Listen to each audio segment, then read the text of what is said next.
Assalamu alaikum, ladies. Alhamdulillah, I finally did it. I actually wrote a book. It's dedicated to all the single Muslim mothers out there, hence the name, How to Be a Single Muslim Mum. Inshallah, it's available as an ebook, paperback, and it will be available as an audio. Alhamdulillah. Barakallahu feekum, sisters, for the support. Check out the link in the description to get yours. 55 of Her Story Inspires. Alhamdulillah. Assalamu alaikum. Alaikum salam, sister. How are you doing? I'm very well. How are you? How's family? Alhamdulillah, fine. Fine, yeah. How's things with you? How are your family doing? Alhamdulillah, sister, really well. Let's begin then, inshallah. Bismillah, wassalatu wassalam ala rasulillah. Rabbi shrah li sadri wa yassir li amri wa halul uqdatan min lisani yafqahu qawli.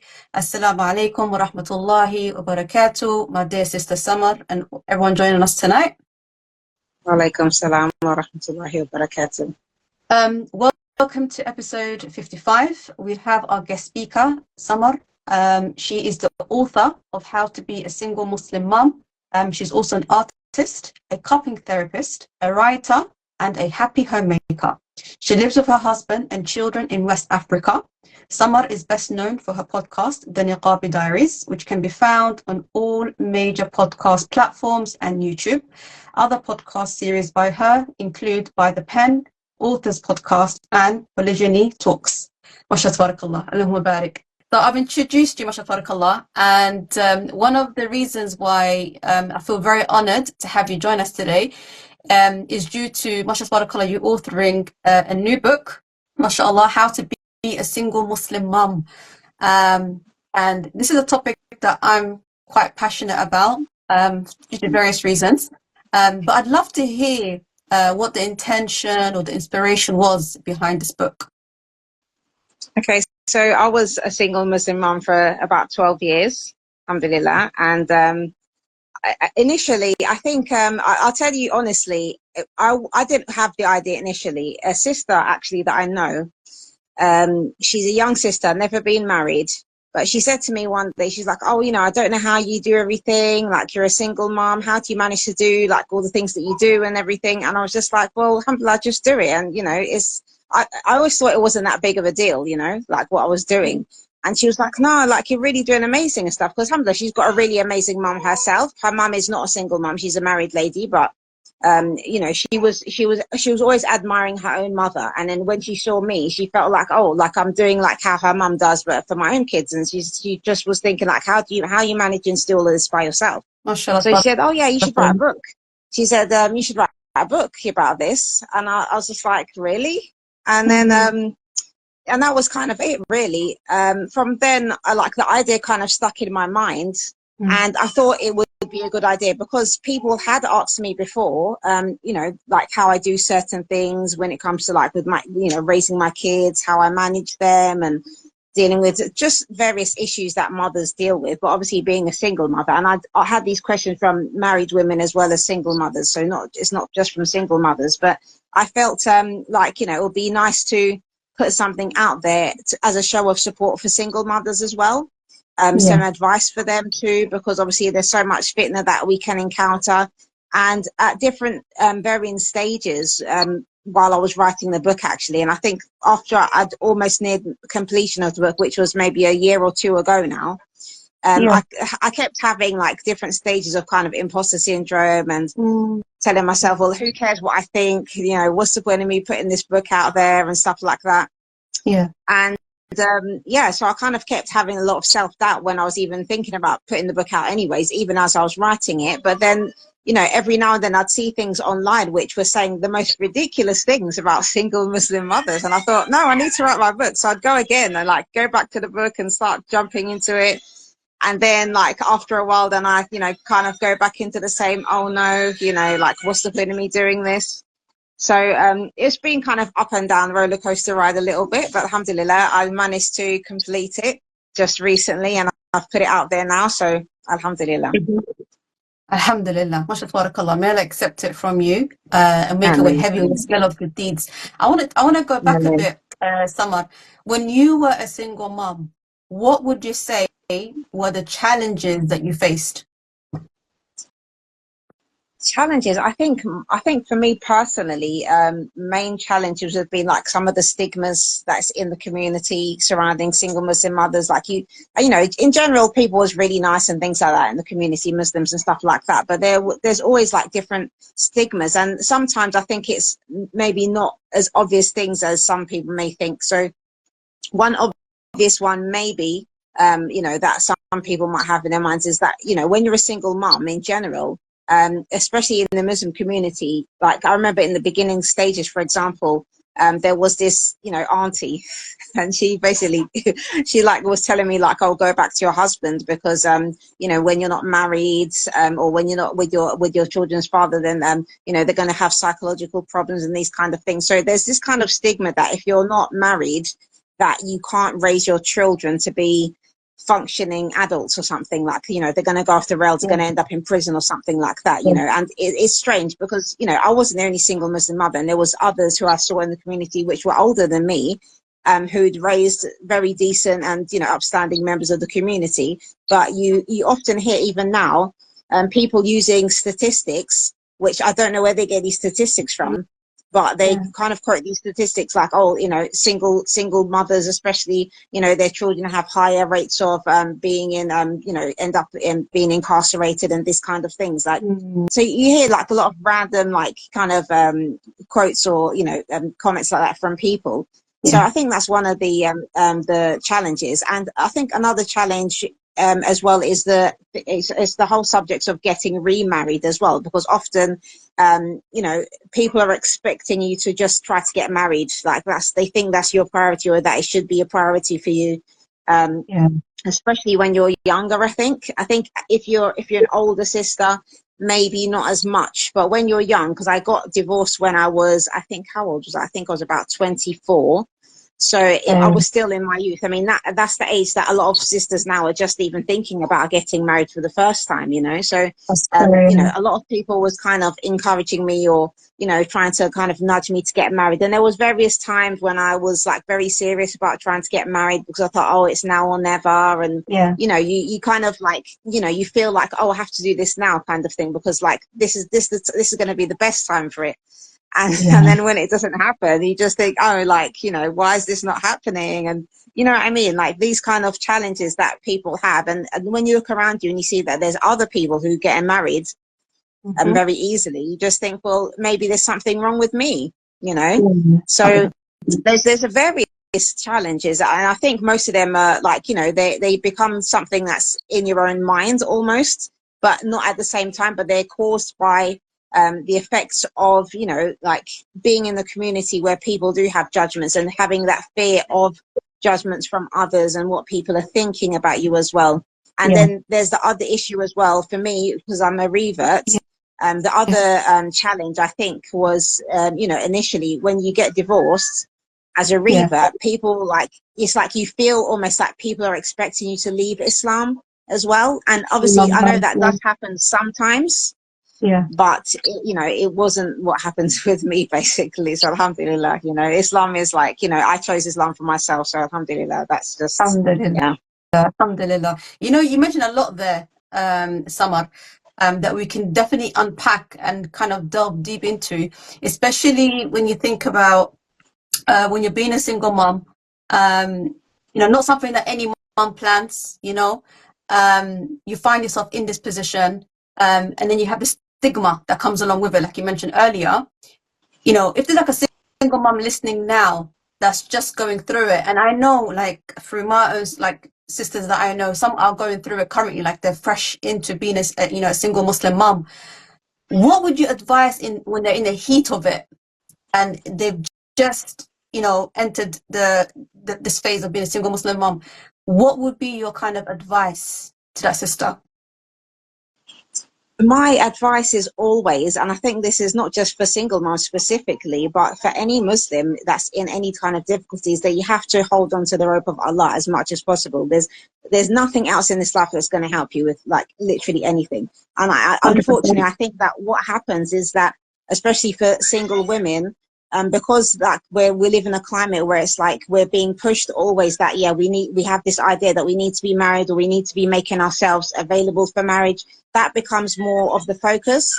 So, you know, instead of like focusing on Allah and building our relationship with Allah so that, you know, we can rely on him to find that person for us if it's going to be khair for us, where, you know, we're just like kind of, you know, we get really hung up on this idea of, you know, finding like that right husband or, you know, the right partner that we're going to, you know, be in a marriage with and everything's going to be okay and stuff like that.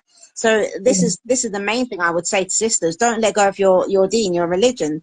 You know, it's really important. Like, and I see like from other sisters that I've known who are, you know, also single mothers, I find that, you know, you're going to do well if you just stick with your deen. Basically, you can't go wrong. And everyone's going to have their ups and downs. You know, not to say you wouldn't have your bad days, but you know, you need to really hold on to Allah subhanahu wa ta'ala, because your status or your you know, your value isn't based on you having a husband.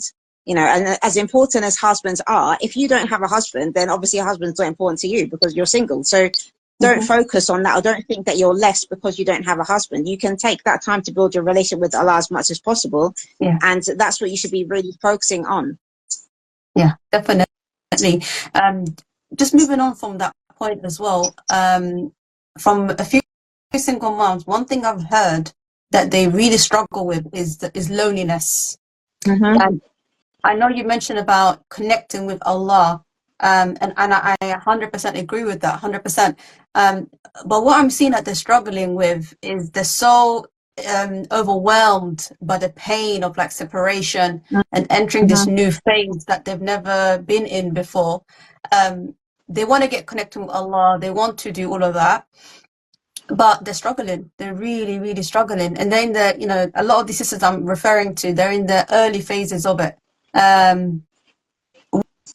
What can we do as a community to support them, or what would you advise? Well, okay. Well, there's kind of, for me, I think as a single Muslim mother, there's two types of loneliness that you're going to experience. So one is like just having another adult to really talk to and unpack your, you know, unpack your emotions, unpack your feelings, these kind of things. So in that sense, you know, the community, if you have like close friends and things like that, you can be supportive of that single Muslim mother in that sense as much as possible, you know, by like just being another adult, for her to have an adult conversation. And the second type of loneliness that a single Muslim mother experiences is that of the physical contact with a man, which the reality is there's not anybody that can really help her with that, you know. So that's where you know, I advise sisters, like, if you really like have physical desire that much and you're missing the, you know, that physical contact with a man, then try as much as possible to fast, you know, because that's what the Prophet Muhammad ﷺ advised us. He advised us to fast, you know, if we can't get married, basically. For those who can't get married, they should try to fast, and that will help you, inshallah, to at least like try to you know, kind of like, basically you're trying to tame your ego, because that's what it is at the end of the day. I know maybe I'm making it sound simplistic, but I've lived this, you know, so I'm talking from experience. I used to fast a lot, you know, subhanallah, like I really used to fast a lot, alhamdulillah. So that's just one of the things that you have to do. You're in that situation at the end of the day, and you know, you can't make somebody just marry you, you know. And if you rush into a marriage, you know, for that reason alone, and then it doesn't work out, then you're back to square one again. So what's the point in, you know, jumping into something, you know, because, you know, you have a physical desire and that's it. It's not as simple as that. And we know that marriages these days, you know, even with the best of intentions, sometimes they might not work out between a couple, you know. So we have to really be careful of that. So I think it's about really trying to what's the word? Like, I wrote about this in my book, subhanAllah, and I'm forgetting the word. They call it transmutation now. They call it transmutation. So basically, that energy that you have, that for that, you know, that desire you have for that physical connection with a spouse, you know, you need to channel that energy into doing other things. So make yourself like some project or something that you can really spend that will take up your time. So you wouldn't have, you know, that free time, say, per se, to say, like, you know, you're kind of sitting around thinking, oh, I wish I had a husband here, or, you know, this kind of thing. And just make yourself busy as much as you can, like in the service of others. I mean, you've already got children to take care of, and they're going to keep you busy anyways. But if you feel that you have that extra time and you can help somebody else to do something, then do that. Spend that energy elsewhere, you know, and keeping fit, doing a lot of working out, like literally, that's what you need to do. No excuses to Definitely. not take care of your body. Definitely, definitely. Obviously, I can't talk really from experience. It's just based on, you know, when you look at other women who, like yourself, for example, who have been single Muslim moms, and then they shared their experiences. But even if we take it further and we look at the examples of women that Allah has given us in the Quran, you know, like Maryam alayhi salam being one, the mother of Isa alayhi salam, you know, and how Allah talks about her status and her righteousness and her obedience to Allah, that will fuel us in those moments where it is just us as a mother and our children, and obviously Allah subhanahu wa ta'ala. It gives us the opportunity to connect with Allah in a way and from a place that we never thought we would be in, but we're in it. But now we get to connect with Allah in that way. And would you say, Samar, that your connection with Allah like shifted or became different due to you being in that position? And were you able to, and how did you, Samar, like be able to shift your perspective to be from the lens of, you know, I'm in this position and I'm going to make the most of it and connect with Allah, and I'm going to be fine, and I'm going to keep myself busy. And like, where did that come from, would you say? I personally, I think it came from, to be honest, when I was actually still married, because I wasn't in a very good marriage, basically. To be honest, I don't even consider it a marriage. Yeah, I was married, but I don't consider it what a marriage should be. And I think that there's a lot of people who are in those types of marriages. And, you know, like, so even with related to the points we was talking about before, and loneliness, you know, some people, you know, as you said, some sisters, they become single mothers and they're experiencing loneliness. But the reality is that loneliness is more, it's not just a physical loneliness, it's more the mental loneliness, because sometimes people are married and they're actually feeling very lonely in the marriage because there's no connection there. So from the time that I was married, because I was already experiencing that, you know, I started like trying to build that relationship with Allah from then. And I think I mentioned it to you in my last talk that I did with you, that I was praying tahajjuds. Like I started to pray tahajjud. So that was me turning to Allah and trying to, you know, become really dependent on Allah subhanahu wa ta'ala, and, you know, making that connection so that I would be guided in whatever decisions I was going to make. So I'd already kind of started building that previous to, you know, becoming divorced, and then just continued it, because I felt like, you know, if you rely on Allah for everything you're doing, and you're asking for Allah's guidance in whatever you're going to do, then, you know, at each stage you'll feel, you know, this sense of ease, even though it's, you know, even though you might not be in, you know, the best situation per se, you know, because you've asked Allah to help you, so you know that Allah's there, he's got your back, you know what I mean? So you just keep going, you keep trying to build that relationship, and you keep relying on him. You know, I think this is something important, and sometimes, you know, we have to always remind ourselves and renew our intentions, but also remind ourselves, you know, of how we should be grateful to Allah subhanahu wa ta'ala, because sometimes Allah takes us out from very difficult situations, and then, you know, sometimes we show that we're ungrateful by not honoring our new position that we're in, our new situation. So, for example, if we're in a bad marriage and then we come out of that marriage by the grace of Allah, we should be thankful that Allah has subhanahu wa ta'ala, he's legislated divorce for us. Whereas in some other religions and cultures, it's not something that, you know, maybe is acceptable or even easy. But Allah subhanahu wa ta'ala has legislated that for us, regardless of what the Muslim community at present is saying. This is a way out. I mean, subhanAllah, there's even a chapter in the Quran called talaq, divorce. So that shows us that actually this is something Allah subhanahu wa ta'ala, he's legislated for us, because we don't have to be stuck in a marriage that isn't working.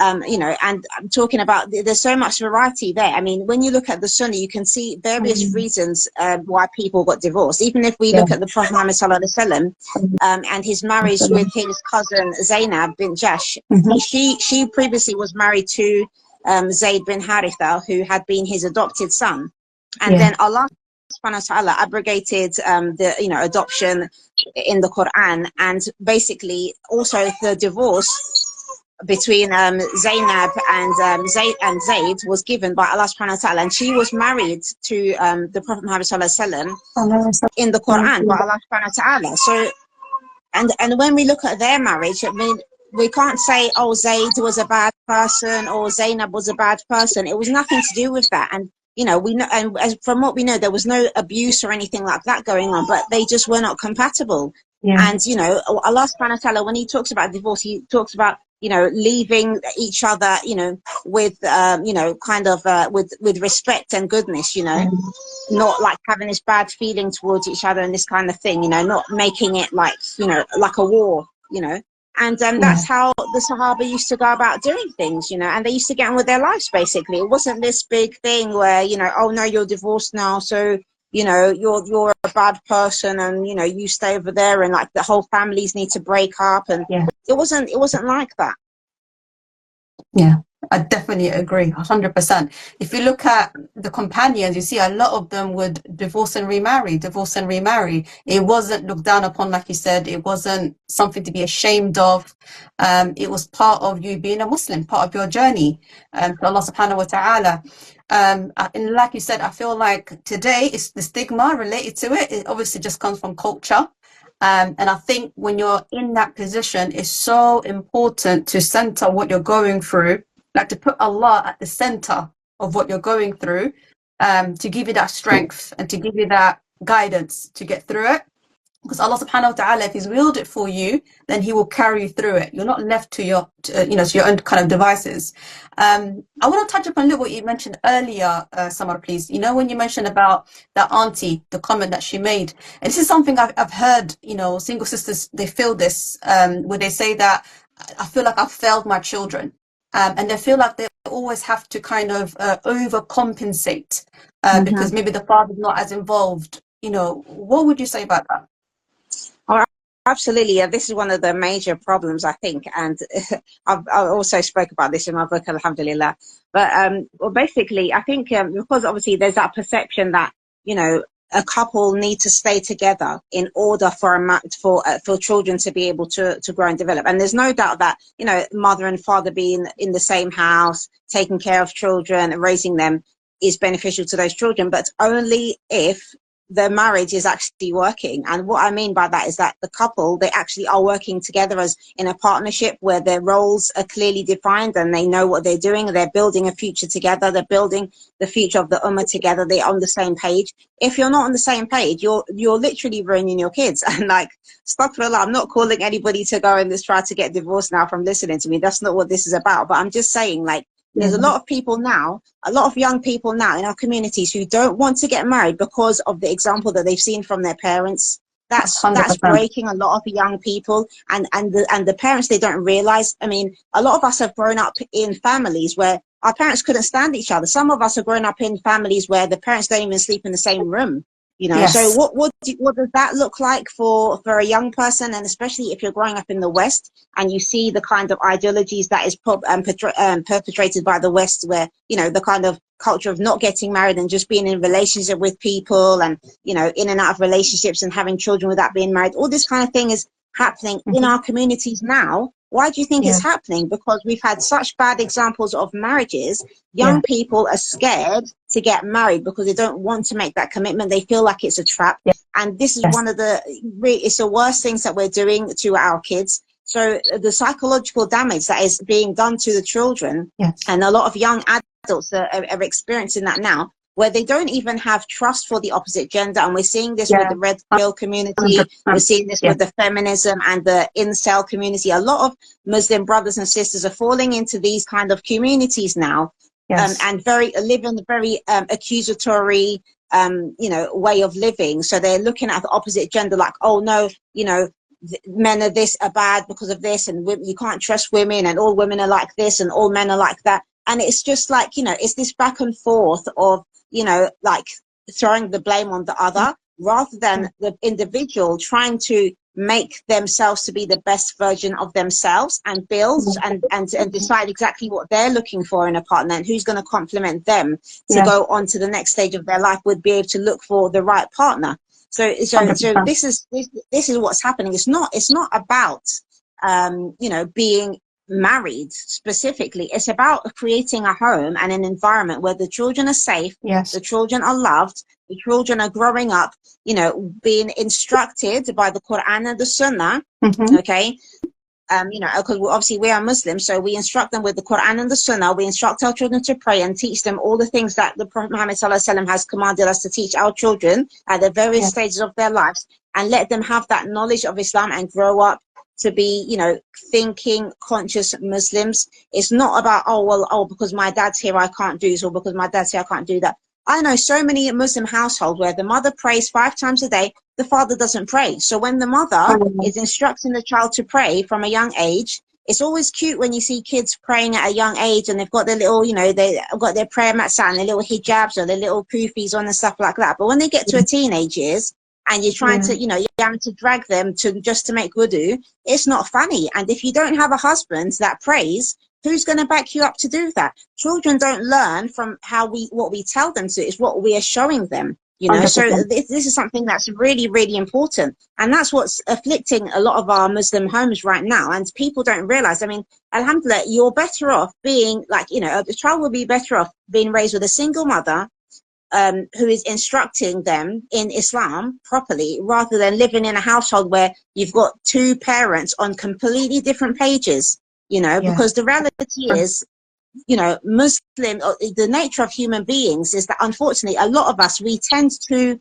find it easier to do the haram than to do the halal, especially in the climate that we're living in now. Usually, you know, the haram is always made easy these days, whereas the halal, it's like, oh, you know, your laziness will speak to you, you know, that ego is going to kick in. Oh, well, you know, it's Fajr time, can't be able to get out of bed. How many parents, married parents, you know, think it's okay to not wake their children up for Fajr because they've got school in the morning? You know, this is common in our communities. I never let my children miss Fajr. Never, not once. I never let my children miss Fajr. As soon as I think from the age of 7, there was both praying Fajr. You know, I used to have them up. And for me, school is not important. Just throw school out the window as far as I'm concerned. And I might sound a bit, I don't know, eccentric, but that's my mentality, you know. I'm only interested in my main priority in my life is that my children be Muslim. That's it. Anything else is a bonus. Anything else is a bonus for me. That's the attitude that I take.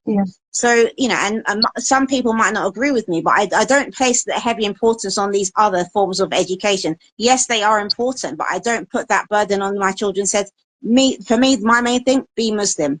Be Muslim, practice your Islam properly. Don't just be Muslim by name. That's what I want. I want my children to come under their judgment and be an asset to me, not children who are not praying, not wearing hijab, not going to the masjid. I don't want that. You know, so this is the things that, like, you know, as a single mother, you know, you can make those decisions on how you want your house run. And that's what I'm trying to, like, make clear to the single Muslim mothers in my book.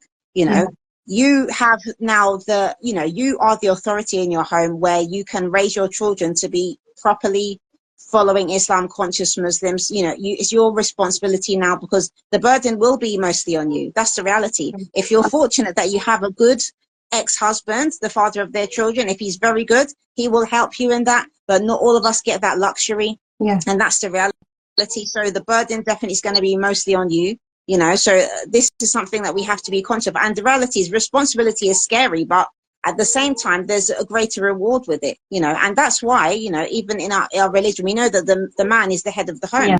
And, you know, with some of the ideologies out there, you know, and when Muslim women especially are told that we're supposed to obey our husbands, people try to get offended by that, like, oh, why should I listen to him and X, Y, and Z? But he's the leader, so if he makes the wrong decision, it's on him. You know, it's not a place of privilege. It's a place of, like, great responsibility and, you know, a burden at the end of the day. So we should be happy that when we're not in a situation that we have to, you know, to feel that heaviness of that burden. But when you're a single Muslim mother, that burden is now on you. It's all on you, and all eyes are going to be on you as well. You know, that's just how it is. People are going to look at you. Whatever your children do, good or bad, you are going to be responsible. People are going to look at you and, you know, hold you responsible for it. Definitely, 100%. Jazakallah khair, Samar. You mentioned many gems just there. I want to touch upon the support system. How important is it?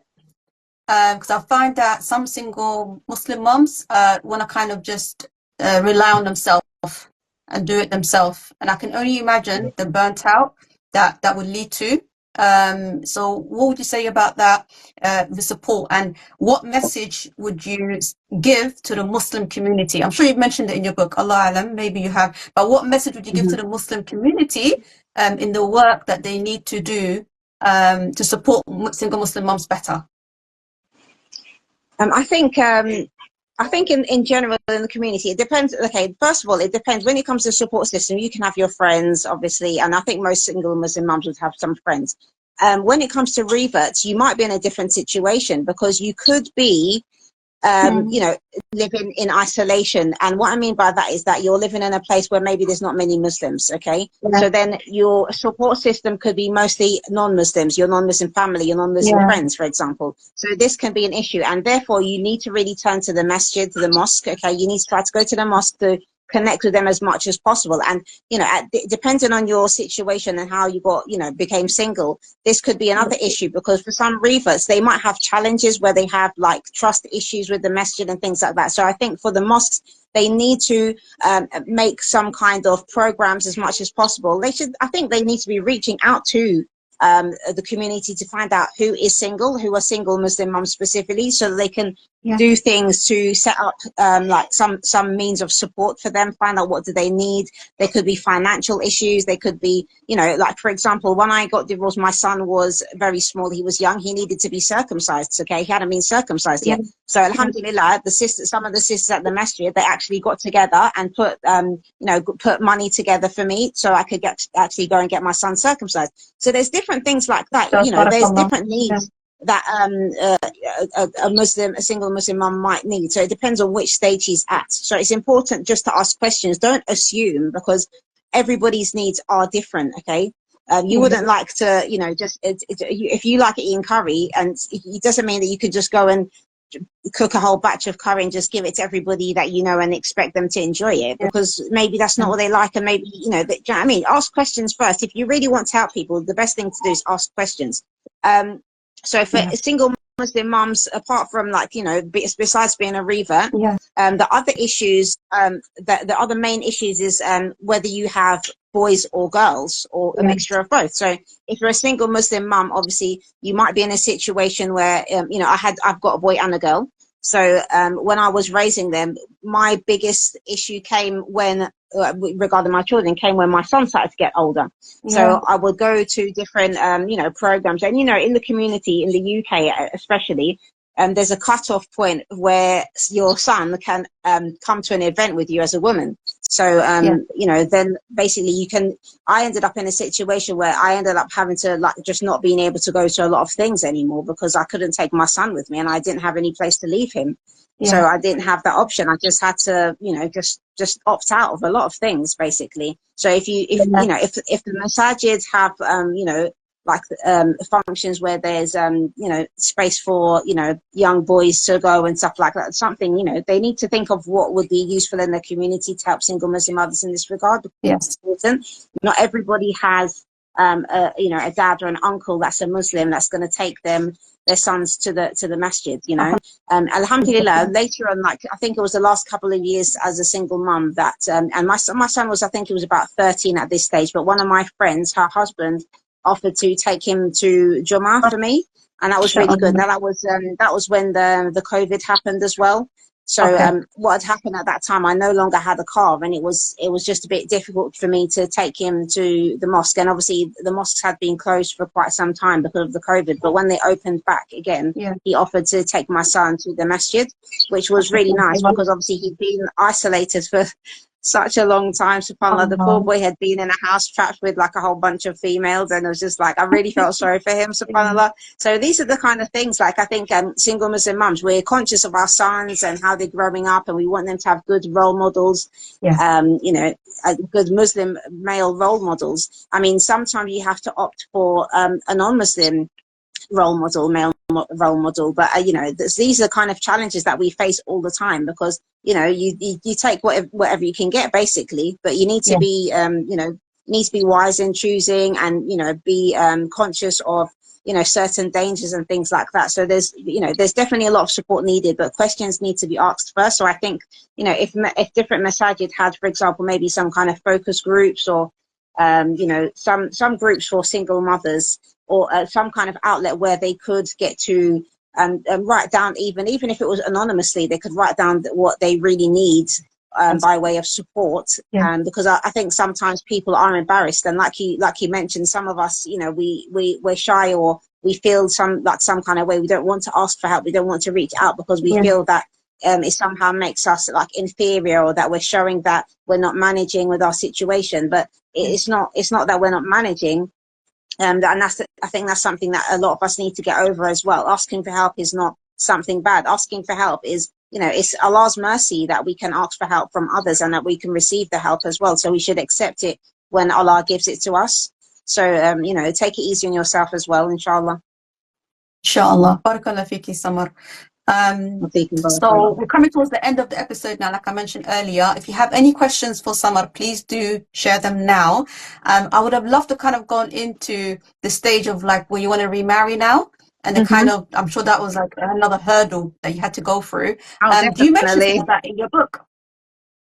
Yes, definitely. I talk about that. I do talk about that. Alhamdulillah. I talk about that in the book because, it's definitely important. And I think I briefly touched on it at the beginning. I think the main thing for sisters that I recommend is just not to make it your priority, because, you know, your end goal is not to be married. You know, your end goal is, you know, you want to get to Jannah. That's what being Muslim is about at the end of the day. So whatever means Allah gives you, this could be, you know, being a single mother, you know, we have to wake up sometimes, because people always say to me, oh, don't worry, you're going to get remarried one day. Yeah. And I used to think to myself, well, what if I'm not? What if Allah hasn't decreed for me to be married again? Yeah. You know, like it's possible. And wallahi, I in my mind, I was just thinking, okay, that's it. I was just sitting back thinking, okay, I'm going to wait for my grandkids now, you know. SubhanAllah. So it wasn't something that I placed my focus on. I made myself busy, and I tried to, you know, serve as much as possible in the community, you know, doing, you know, whatever I was useful to, you know, made myself useful to others as well as my children, obviously. But SubhanAllah, you know, you mentioned the story of Maryam alayhi salam in the beginning, and, you know, SubhanAllah, that's something that I touch on in my book, in my introduction as well. Allah subhanahu wa ta'ala specifically chose her to be a single mother. You know, it wasn't Allah's decree for her to become like a mother with, you know, a husband or something like that. He specifically, you know, selected her to be a single mother. So what does that tell you? It's not a curse to be a single mother, you know, it's what you do, like not what you are specifically, you know. So you have to make the best with your situation. That's what life teaches us. Like, regardless of your situation, do the best that you can do, because Allah subhanahu wa ta'ala knows what you have available to yourself, and He knows your intentions, and He knows what you would do if you were in a different situation. We can always sit down and say, oh, well, I wish I had this because then I'll do this. I wish I had that because then I'll do this. But if we always sit down and wait for something else to happen before we make any moves, then, you know, we become like sitting ducks. We're not going to move on. We're not going to have progress in our lives. And that's, you know, that's not what Allah wants from us. He wants us to be active, thinking, conscious people, always moving and trying to do the best that we can do, regardless of whatever He's given us. So, you know, take it as a blessing. You know, you being a single mother, and remembering the hadith that paradise is at the feet of the mother as well. Like, subhanAllah, you're getting so much more rewards, especially if you don't have maybe joint custody, or you don't have, you know, your children's father has chosen not to be in their lives, or whatever the case may be. If you're really the sole caregiver, that you're the one that the burden of responsibility is completely on you, subhanAllah, take that as the biggest blessing you can ever receive. Because, you know, inshallah, if you do your role correctly and as best as you can, you know, those children are going to be a credit to you on the day of judgment, like specifically, subhanAllah. So just think about it like that. Take it as a blessing, you know. SubhanAllah. Barakallah fiki, Samar. Very beautiful, powerful words there. Barakallah fiki. Okay, inshallah. So we're just going to go into the questions now. Any questions for Samar, please do share them now. So the question that we had earlier that come up was, what do you ladies think is the root cause of all these marital issues and this negative dynamic between man and women now? I'm curious to hear your thoughts. Okay, I personally think, and this is just a general, because obviously every marriage is going to have some specific issues why people got divorced. So apart from obviously domestic violence and all these other kind of things which can happen, you know, I think the general cause of marital breakdowns is that people don't think about what they can offer to somebody else. They're thinking about what somebody else should offer them. You know, they're thinking about their rights and what somebody else should be doing for them, instead of thinking about, oh no, like this person has a right over me and I need to fulfill that right, you know. So that, and it needs to be from both sides, a balance, okay, because the husband has rights but the wife also has rights. And if as individuals we're worried about fulfilling the rights of the other person, okay, we wouldn't have so much marital discord. That's what I believe, because I think that if we took our roles, you know, seriously, at whatever stage we are in our lives, and we're thinking about, oh yeah, I need to fulfill this person's rights, because Allah subhanahu wa ta'ala is going to ask me on the day of judgment about this person's rights that I didn't fulfill. If we have that in our mind, and that's like burning our conscience all the time, subhanAllah, we wouldn't have these issues that we're having in marriages now. That's what I believe, seriously. Because you know, and unfortunately we've been growing up in a culture where, you know, people are so pandered to their own kind of desires and what they feel like they want and they're entitled to. Everyone's got this sense of entitlement in them and their ego, and we praise ourselves so much these days. We praise ourselves a lot. You know, we go through something small and we start, like, you know, telling everybody, well, I've been through this, you know, so I should deserve this now. I mean, subhanAllah, if what's happening in Gaza and in Palestine right now is not going to wake up people's brains, I really don't know what will. SubhanAllah, those people are going through so much, but they don't have any sense of entitlement. They, you know, do you see what I'm trying to say? They don't have a sense of entitlement, and this is the problem.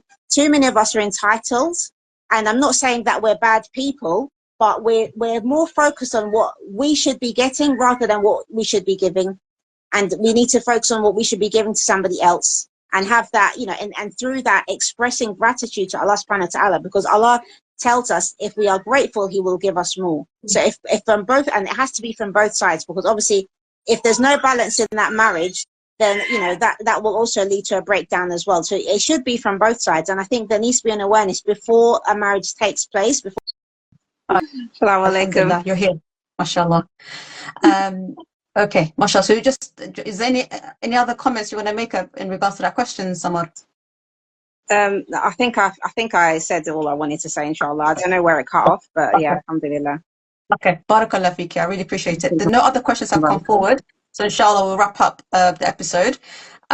Just, I think while you were away, some of the sisters were just sharing like how much they benefited from the episode, and a lot of the things you mentioned today really resonated with them. And we ask Allah subhanahu wa ta'ala to accept it from you and to bless you. One last question: if someone wants to order your book, how can they order it, inshallah?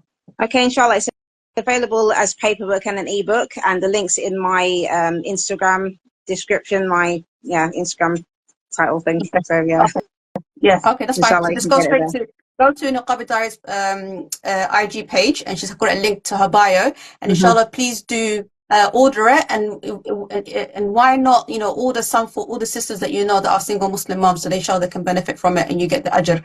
I just want to end it here, inshallah. We ask Allah subhanahu wa ta'ala to accept what's been said and what's been heard, and to make it evidence for us and not against us on the day of judgment. And from the bottom of my heart, I really appreciate your time, Samar. I know we had a lot of difficulties technically, so I really appreciate that you kept, you know, logging back on. We'll end it here. Barakallah fikunna. Take care, inshallah, and assalamu alaikum wa rahmatullahi wa barakatuh. Wa alaikum assalam wa rahmatullahi wa barakatuh. Thanks for inviting me. No problem, my pleasure. And thanks for your patience with my bad internet connection and screaming baby. No, it's the honors is ours. Barakallah fikum. Assalamu alaikum. Wa alaikum barakallah. Wa alaikum salam. Alaikum salam, my love.